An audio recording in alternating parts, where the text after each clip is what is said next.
Hello दोस्तों, आज focus future के प्लेटफॉर्म में आपका हार्दिक स्वागत है। मैं आपके लिए आज रीजनिंग का चैप्टर लेके आया हूं, जो प्रतियोगी परीक्षाओं में बहुत लाभकारी है, जिसमें अक्सर बच्चों को दिक्कत का सामना करना पड़ता है। तो वो मैं टॉपिक पढ़ाने वाला हूं आपके लिए आज, कैलेंडर। तो आइए आज कैलेंडर के बारे में शुरुआत करते हैं। कैलेंडर में होता क्या है? तो क्या शुरू करने वाले हैं हम लोग? कैलेंडर। कैलेंडर में मुख्यतः हमारी जो पूछी जाती है सबसे पहले कि सामान्य वर्ष क्या होता है। दूसरी चीज़ होती है हमारी कि हमारा लीप वर्ष क्या होता है। तो सबसे पहले आते हैं कि हम देखते हैं कि सामान्य वर्ष किसे बोला जाता है। देखिए, सामान्य वर्ष तो हम पहले डालते हैं कि जो सामान्य वर्ष होता है उसकी पहचान कैसे हमें पता है। तो सामान्य वर्ष, बेटा सामान्य वर्ष वह वर्ष होती है, तो सभी बच्चे डाल के लिखेंगे सामान्य वर्ष वे वर्ष जो 4 से पूर्णतः विभाजित नहीं होते हैं। पूर्णतः विभाजित नहीं होते हैं, विभाजित नहीं होते हैं, सामान्य वर्ष कहलाते हैं। क्या कहलाते हैं? सामान्य वर्ष। सामान्य वर्ष कहलाते हैं। अब देखिए, जैसे मैं कोई भी वर्ष ले लूँ, सामान्य वर्ष, और सामान्य वर्ष यानी हम पूरा वर्ष को काट के देंगे, यानी सामान्य वर्ष के हम अंतिम 2 अंक लेंगे, और अंतिम के 2 अंक जब अगर पूर्णतः नहीं कटे तो वो हमारी क्या कहलाएगी बेटा? सामान्य वर्ष कहलाएगी। तो जैसे देखते हैं हम 1905 है हमारा बेटा, तो 1905 में किसका भाग देंगे? 4 का। तो ये बेटा नहीं कट रहा, तो क्या है हमारा? सामान्य वर्ष है। कोई भी वर्ष आगे ले लेते हैं हम, 1606 ले लेते हैं। अब ले लो 1707 ले लो बेटा, ठीक है। अब ले लो 1611 ले लो। तो ये सभी हमारी क्या है? हमने ले लिया बेटा 2005 है, तो ये क्या है? हमारी सारी सामान्य वर्ष है। तो ये क्या है? हमारी कोई भी पूर्णतः विभाजित नहीं हो रही। तो हम इसको कहेंगे कि ये क्या है? सारी वे वर्ष जो 4 से पूर्णतः विभाजित नहीं होते हैं, तो वे हमारे क्या कहलाते हैं बेटा? सामान्य वर्ष कहलाते हैं। ठीक है, तो समझ में आए? तो सामान्य वर्ष क्या कहते हैं? यानी जो 4 से पूर्णतः विभाजित। अब आते हैं हमारे लीप वर्ष। लीप वर्ष क्या होते हैं बेटा? आगे चलते हैं। लीप वर्ष तो आते हैं बेटा, लीप वर्ष क्या होते हैं? लीप वर्ष। अच्छा, लीप वर्ष को हम दूसरी भाषा में भी कहते हैं, इसको कहते हैं बेटा अधिवर्ष। क्या बोलते हैं मेरे साथियों? अधिवर्ष बोलते हैं। क्या बोलते हैं? पूछ लेता है कि बेटा अधिवर्ष क्या होता है, तो ज़्यादातर लीप वर्ष नहीं बोलता, तो क्या कहते हैं? अधिवर्ष। अधिवर्ष कौन से होते हैं? वे वर्ष जो 4 से पूर्णतः विभाजित हो जाते हैं। क्या हो जाते हैं? 4 से पूर्णतः विभाजित हो जाते हैं।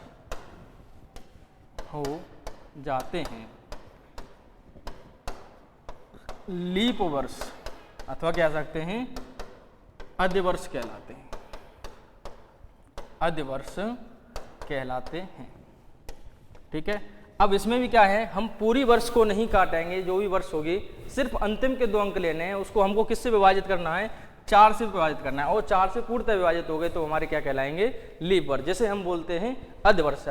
ठीक है। तो एग्जाम में ज़्यादातर अगर लीप वर्ष नहीं मिला तो क्या मिल जाता है? जैसे एग्जाम्पल देख लेते हैं हम। जैसे बेटा 1904 आ गया, 1908 आ गया, 1916 आ गया। तो देखिए बेटा, अंतिम के 4 चौक 16 कट जाएगा, 4 दूनी 8 बेटा कट जाएगा, ये भी 4 से कट जाएगा। तो ये हमारे क्या हैं? हम और ले लें, जैसे 2008 ले लें, और ले लें 2016 ले लें, तो अंतिम के देख ये बेटा सब कट रहे हैं। और देखिए, एक जो लीप वर्ष होती है बेटा हर 4 वर्ष बाद आती है। एक लीप वर्ष कितने वर्ष बाद आती है? 4 वर्ष बाद आती है। ठीक है।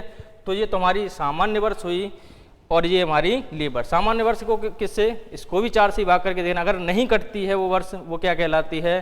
सामान्य वर्ष। अगर पूर्णतः विभाजित हो जाती है वो क्या कहलाती है? हमारी लीप वर्ष कहलाती है। ठीक है। अब इसी में जो आ जाती है हमारी शताब्दी वर्ष आ जाती हैं। अब शताब्दी वर्ष में भी हमारी देखते हैं कि लीप वर्ष और साधारण वर्ष कौन सी होती हैं। तो आइए देखिए, साधारण वर्ष कौन सी होती हैं। हम अगली स्लाइड पे चलेंगे। साधारण वर्ष और वो भी शताब्दी वर्ष। ठीक है। तो पहले देखेंगे हमारी शताब्दी वर्ष होती कौन सी हैं। तो देखिए शताब्दी वर्ष हो गया बेटा, देखिए 100 हो गया, 200 हो गया, 300 हो गया और 400 हो गया, 600 हो गया और 700, 800, 900 यानी 1000, 1100। मान लीजिए ऐसे ही तो हमारी ये क्या है, हमारी शताब्दी वर्ष है। अब हमें इसमें पूछते हैं कि इसमें से हमारी शताब्दी वर्ष में से लीप वर्ष और साधारण वर्ष कौन सी होती हैं। अब शताब्दी वर्ष में हमेशा 400 का भाग करेंगे।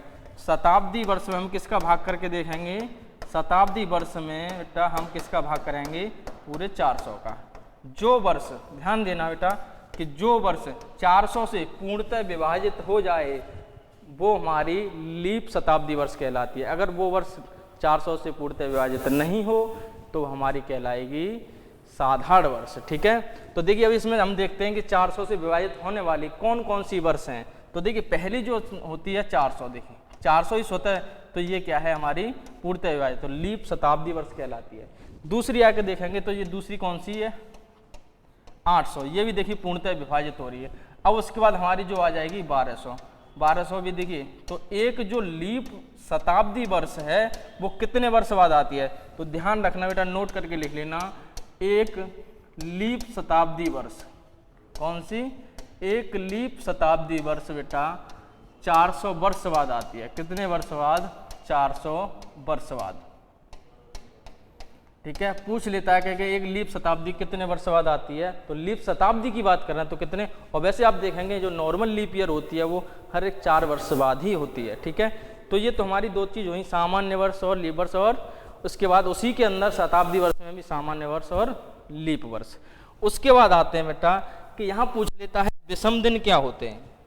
तो देखिए विषम दिन की भी अब पहचान अलग होती है। विषम दिन, यहाँ पर दिन की गणना की जाती है, वही हमारे विषम दिन होते हैं। तो जो आपका सप्ताह होता है वहीं से हम 7 दिन का जो आप पूरा चक्र होता है तो 7 दिन होते हैं। तो विषम दिन में हमारे काउंट करते हैं कि विषम दिन होते क्या हैं। तो विषम दिन आप, तो देखिए वे दिन, यानी वे दिन जो अपना सप्ताह पूर्ण नहीं करते, अपना सप्ताह पूरा नहीं करते हैं, विषम दिन कहलाते हैं। विषम दिन कहलाते हैं।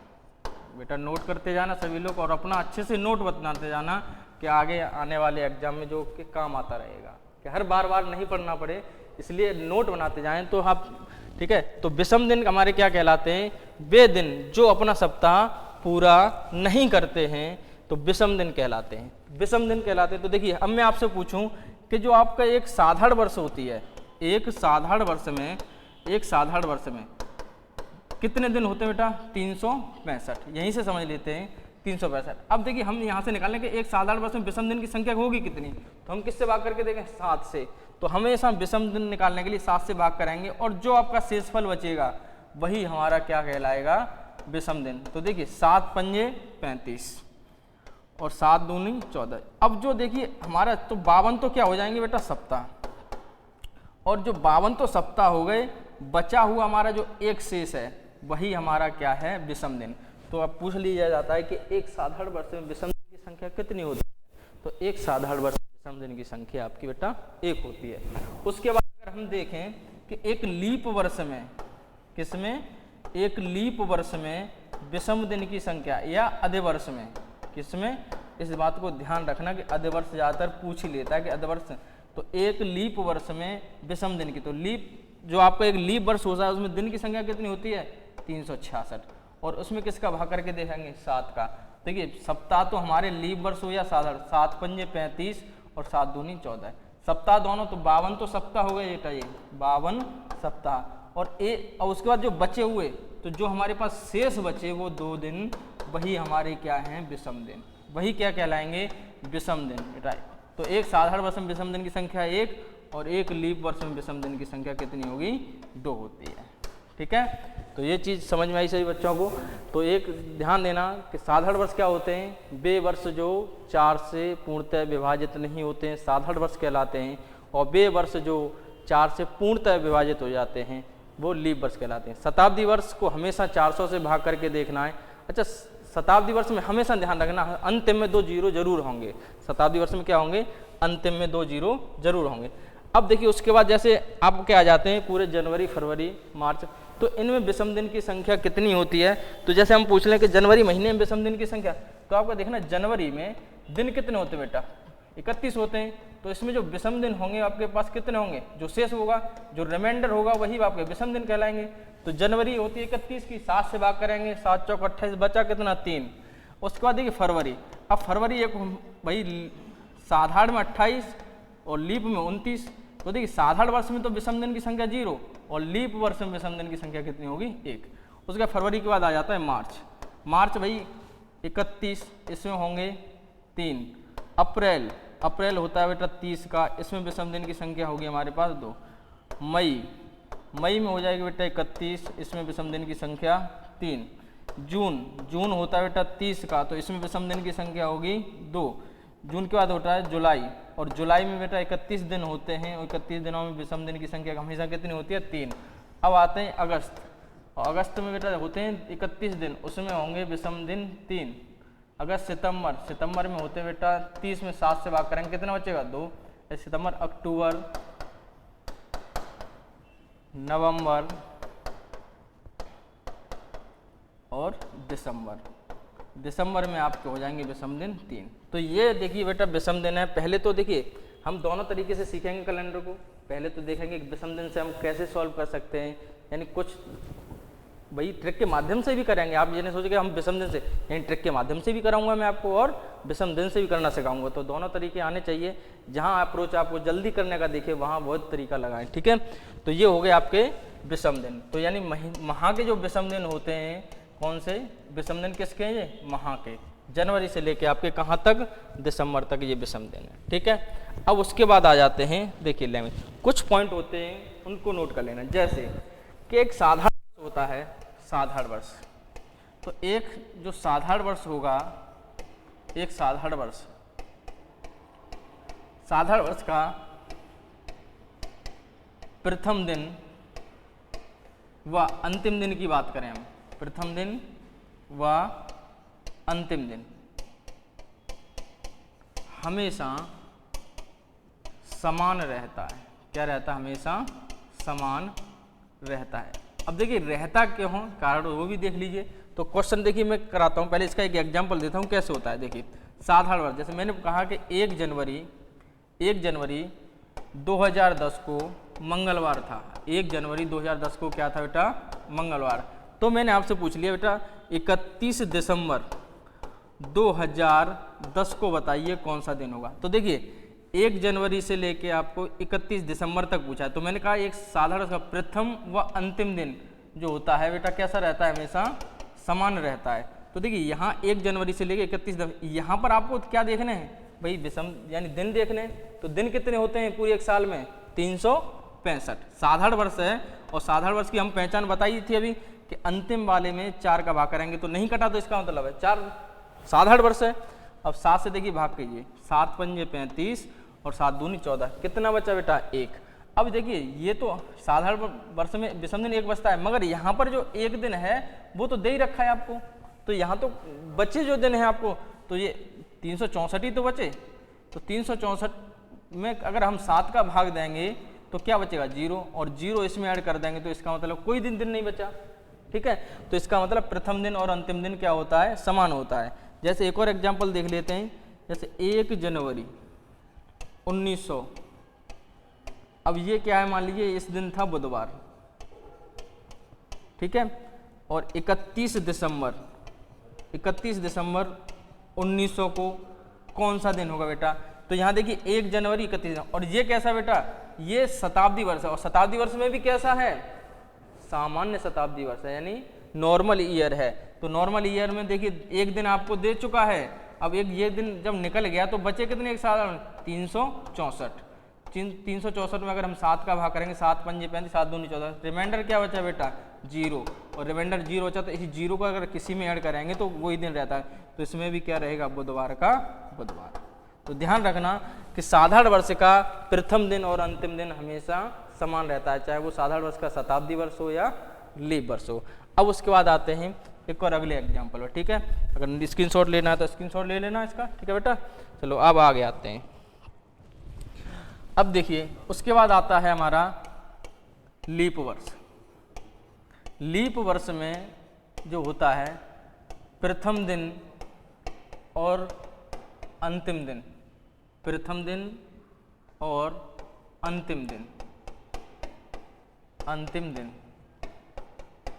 में एक दिन का अंतर रहता है बेटा, एक दिन का अंतर, यानी एकांतर दिन रहते हैं। क्या बोल सकते हैं? एकांतर दिन, इसको बोल सकते हैं एकांतर दिन रहते हैं। क्या रहते हैं? एकांतर दिन रहते हैं, कुछ भी बोल सकते हैं, या एक दिन का अंतर रहता ही रहता है। जैसे एग्जाम्पल ले लीजिए, देखिए जैसे 1 जनवरी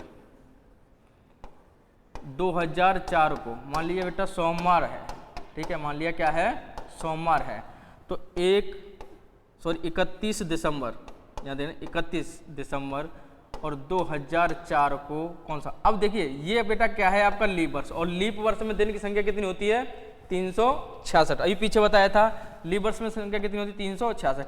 अब देखिए बेटा उसमें से एक दिन तो आपको दे चुका है सोमवार, उसको निकाल दीजिए, बचे कितने दिन हैं? 365। अब मैंने कहा हमेशा का तो इसमें किसका भाग करेंगे? जब भी दिन की संख्या निकल आएगी तो 7 का भाग करेंगे, तो 7 का भाग किया तो कितना हो जाता है? यहाँ जो रिमाइंडर बचेगा, आपको किस पर ध्यान दें? जब भी 7 से भाग करेंगे तो किस पर? शेषफल पर ध्यान। तो बचा कितना? 1, और 1 इसमें ऐड कर देंगे, तो सोमवार में 1 ऐड करेंगे तो बेटा क्या हो जाएगा? मंगलवार। तो वही एक दिन का अंतर ही है, तो क्या हो जाएगा? तो एक दिन का अंतर, अगर सोमवार होगा तो यहाँ हो जाएगा मंगलवार, अगर यहाँ मंगलवार हुआ तो यहाँ हो जाएगा बेटा बुधवार, यहाँ बुधवार हुआ तो यहाँ हो जाएगा। तो हमेशा एक दिन का अंतर रहता ही रहता है, ठीक है। तो देखिए अब आते हैं हम अगले क्वेश्चन पर। अब ऐसे पूछ लो कि 1 जनवरी 2000 को मान लीजिए शुक्रवार था, कौन सा था? 1 जनवरी 2000 को शुक्रवार था, तो बेटा 31 दिसंबर 2000। अब देखिए ये क्या आ गई हमारी?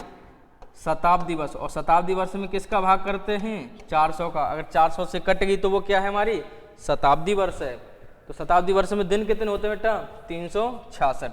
और 366 में बेटा आपको एक दिन जो दे रखा है उसको घटा देंगे। भाई एक दिन दे रखा है ना, देखिए 1 तारीख का दे रखा है तो एक दिन दे रखा है, इसको घटा दो, बचे कितने? 365 दिन। और 365 में 7 का भाग, 7 से जब भी 7 से शेषफल, तो शेषफल कितना बचा? 1, और 1 किस में ऐड कर देंगे? इसी में। तो इसका मतलब क्या रहेगा? शनिवार।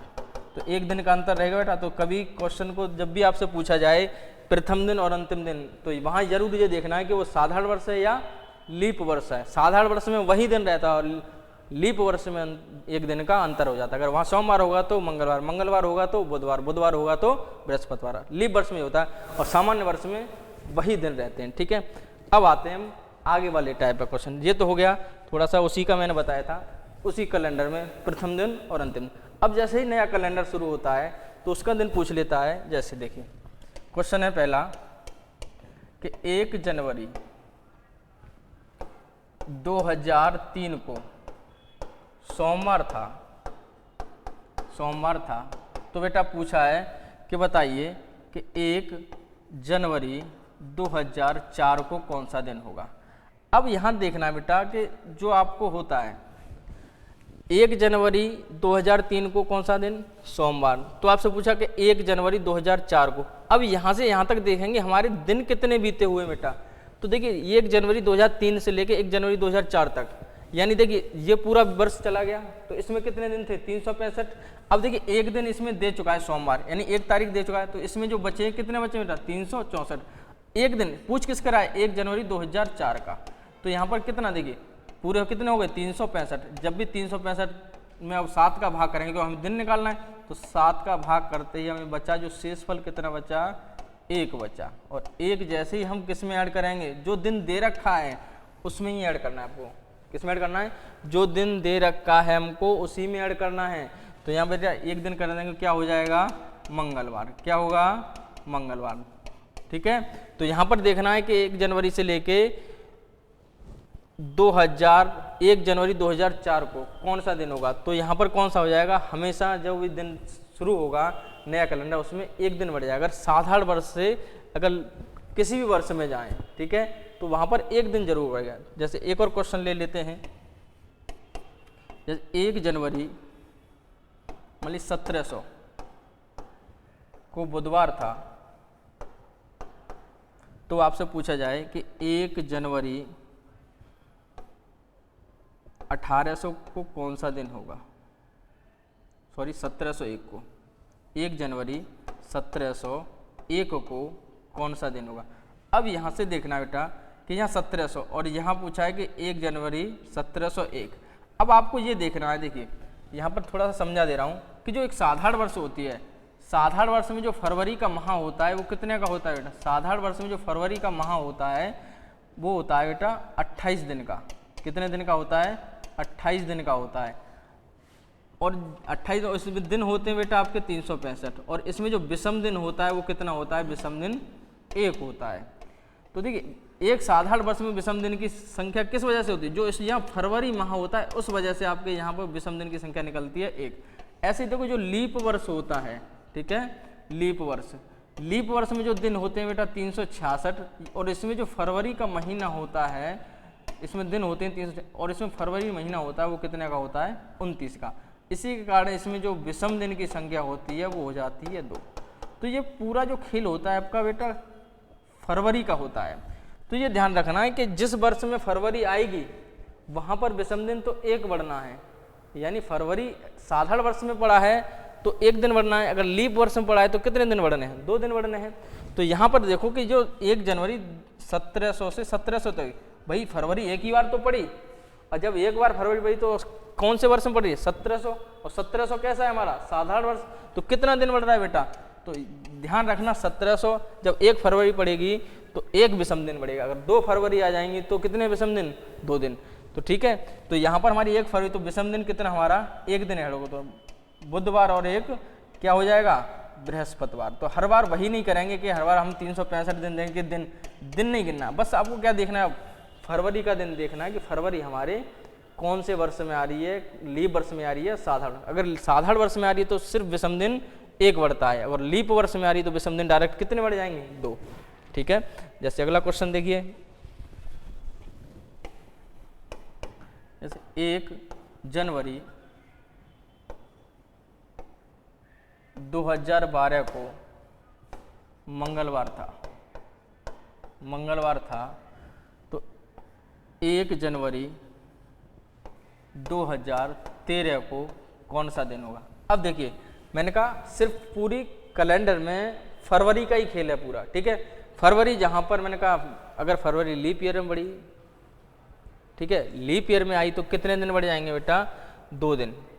और अगर साधारण वर्ष में फरवरी पड़ी तो कितना दिन बढ़ेगा, 1। अब देखिए हमारी तारीख तो दोनों में ही समान है, बस ये देखना फरवरी हमारी कौन सी वर्ष के अंदर पड़ रही है। तो फरवरी देखिए कौन सा वर्ष है, लीप वर्ष है ना, तो लीप वर्ष वही कट रहा है 4 से कटा तो लीप वर्ष, नहीं कटा तो साधारण वर्ष। अब देखिए कितने दिन, तो मैंने कहा बस आपको बस ये देखना फरवरी पड़ रही है तो कितने दिन बढ़ेंगे, 2 बढ़ेंगे, क्योंकि ये हमारा कैसा है, लीप वर्ष। तो 2 दिन बढ़ते ही देखिए मंगलवार, बुधवार और बृहस्पतिवार। तो इसका जो आंसर हो जाएगा आपका बेटा क्या हो जाएगा, बृहस्पतिवार। ठीक है, तो जो इसका आंसर होगा बेटा 1 जनवरी 2013 को कौन सा हो जाएगा, बृहस्पतिवार। क्योंकि यहाँ पर जो था आपका 2012, और 2012 कैसा है, लीप वर्ष। लीप वर्ष में फरवरी, जब फरवरी पड़ती है 29 की, तो वहाँ पर विषम दिन की संख्या होगी 2 होगी। ठीक है, चलिए एक और क्वेश्चन पे आ जाते हैं। जैसे 1 जनवरी 1600 को बुधवार था, तो 1 जनवरी 1601 को कौन सा दिन होगा। अब देखिए 1 जनवरी 1600 है, 1 जनवरी कितना है, 1600 को क्या था, बुधवार था। तो 1 जनवरी 1601 को कौन सा दिन होगा। तो देखिए बेटा इसमें भी तो ये तो लीप वर्ष है, लीप वर्ष कैसे चेक करते हैं, क्योंकि ये शताब्दी है तो 400 से कटेगा नहीं, 4 चौक 16 है। तो जिसमें फरवरी आएगी 29 की, तो वहाँ पर विषम दिन डायरेक्ट आपको कितने बढ़ा देने हैं, 2। जो दिन दे रखा होगा उसी में 2 दिन बढ़ाएं। तो देखिए बुधवार, बृहस्पतिवार और शुक्रवार। तो यहाँ पर जो बेटा हो जाएगा आपका आंसर शुक्रवार हो जाएगा। क्या हो जाएगा, शुक्रवार। तो ये तो देखिए यहाँ पर आपके क्या थी, डेट दोनों जगह ही समान थी, दोनों जगह क्या थी, समान। तो बस यहाँ देखना है कि हमारा जो फरवरी पड़ रहा है कौन सी वर्ष में पड़ रहा है, यानी फरवरी पहली वर्ष में पड़े, अगर वहाँ साधारण वर्ष आ जाए तो एक ऐड करना है, अगर फरवरी 29 किया जाए वहाँ पर लीप वर्ष आ जाए तो वहाँ कितने ऐड करने हैं, 2 ऐड करने हैं, ठीक है। जैसे अब आते हैं थोड़ा, अगर जनवरी नहीं आए तो जैसे अगला क्वेश्चन जैसे आ जाए 1 मार्च 2015 को मंगलवार था, तो 1 मार्च 2016 को कौन सा दिन होगा। अब देखिए यहाँ पर पूछा है मैंने कि 1 जनवरी 2015 को अगर मंगलवार था तो 1 मार्च 2016 को हमारा कौन सा दिन होगा। तो देखिए मैंने बताया बेटा, देख यहाँ पर फरवरी जिस ईयर में पड़ती है, जिस वर्ष में पड़ती है वो वर्ष देखना है। देखिए ये क्या बेटा, 2015 से 2016 पर जाने पर तारीख महीना दोनों समान है। अब ये देखना हमारी फरवरी कौन सी वर्ष में पड़ेगी। तो देखिए 2015 में तो फरवरी पड़ी नहीं, अब 2016 में पड़ रही है, तो कितने दिन बढ़ाने हैं आपको। मैंने कहा फरवरी अगर 29 की आएगी तो सिर्फ आपको ध्यान देना है 29 की फरवरी आती है, विषम दिन कितने होते हैं 2, क्योंकि यहाँ पर पूरी साल काउंट हो रही है, इसका मतलब तो यहाँ डायरेक्ट कितने बढ़ा देने बेटा 2, तो क्या हो जाएगा मंगलवार, बुध और बृहस्पति। तो यहाँ इसका आंसर डायरेक्ट क्या हो जाएगा, बृहस्पतिवार। बस मेरी बातों को ध्यान से सुनते जाना कि मैं क्या बोल रहा हूँ, क्या कह रहा हूँ, कि कहाँ फरवरी पड़ती है, कहाँ नहीं पड़ती है, कहाँ ऐड करते हैं, कहाँ नहीं करते हैं, बस इस बात का विशेष ध्यान देना है आपको, ठीक है। चलिए अगला क्वेश्चन आता है, जैसे 1 जून 2011 को शुक्रवार था, ठीक है, और 1 जून 2012 को बताइए। बट ये वीडियो को पॉज करके खुद पहले सॉल्व करते जाएं, जो मैं करा रहा हूँ खुद एक बार सॉल्व करें, ठीक है। तो देखिए 1 जून 2011 को क्या था, शुक्रवार, तो 1 जून 2012 को कौन सा दिन होगा। तो देखिए यहाँ पर जो आपका, फिर भी मैं वही कह रहा हूँ कि फरवरी देखना है, जहाँ फरवरी पड़ेगी वहीं पूरा मैटर चेंज हो जाएगा, ठीक है। कि यहाँ पर जून है और क्या 2011 में फरवरी कोई आई, नहीं आई, तो यहाँ पर कोई दिन ऐड नहीं करना है। कहाँ पर आई, 2012 में। तो 2012 में क्या है भाई, 2012 कैसा वर्ष है, लीप वर्ष, और लीप वर्ष में आते ही कितने ऐड करने हैं आपको, 2 ऐड करने हैं। तो 2 ऐड करते ही क्या हो जाएगा बेटा, शुक्रवार, शनिवार और रविवार। तो यहाँ कौन सा दिन हो जाएगा बेटा, रविवार हो जाएगा। क्या हो जाएगा, रविवार। तो ठीक है, इतनी बात सभी लोगों को समझ में आई, ठीक है। चलिए उसके बाद एक और क्वेश्चन बता देना मुझे कि 1 दिसंबर 2005 को गुरुवार था, गुरुवार यानी बृहस्पतिवार था, तो 1 दिसंबर 2006 को कौन सा दिन होगा। तो भैया वीडियो को पॉज करके खुद सॉल्व करना है, उसके बाद देखिए देखना वीडियो। देख 1 दिसंबर 2005 को क्या था, गुरुवार था। तो पूछा आपसे कि 1 दिसंबर 2006 को। अब बस मैंने कहा फरवरी पर ध्यान देना है कि फरवरी हमारी कौन सी वर्ष के अंदर आ रही है। तो फरवरी बेटा देखिए 2005 में आई नहीं, तो यहाँ पर कोई विषम दिन लेना नहीं। इसके बाद फरवरी जो पड़ रही है हमारी कौन सी, 2006, और 2006 कैसा वर्ष है, साधारण। और जैसे ही साधारण वर्ष आए तो कितना विषम दिन होता है साधारण वर्ष में, 1 होता है, तो 1 ऐड कर देंगे। तो इसमें क्या हो जाएगा बेटा, 1 ऐड करते ही शुक्रवार हो जाएगा। तो ये पहली टाइप के क्वेश्चन हुए। पहले इन क्वेश्चनों को अच्छे से समझना, उसके बाद आगे बढ़ाते हैं, ठीक है। ऑल द बेस्ट, ऐसे पढ़ते रहिए और हर समय जागरूक रहिए और निरंतर पढ़ाई करते रहिए, जिससे कि आपको सफलता अवश्य मिलेगी, ठीक है। Thank you.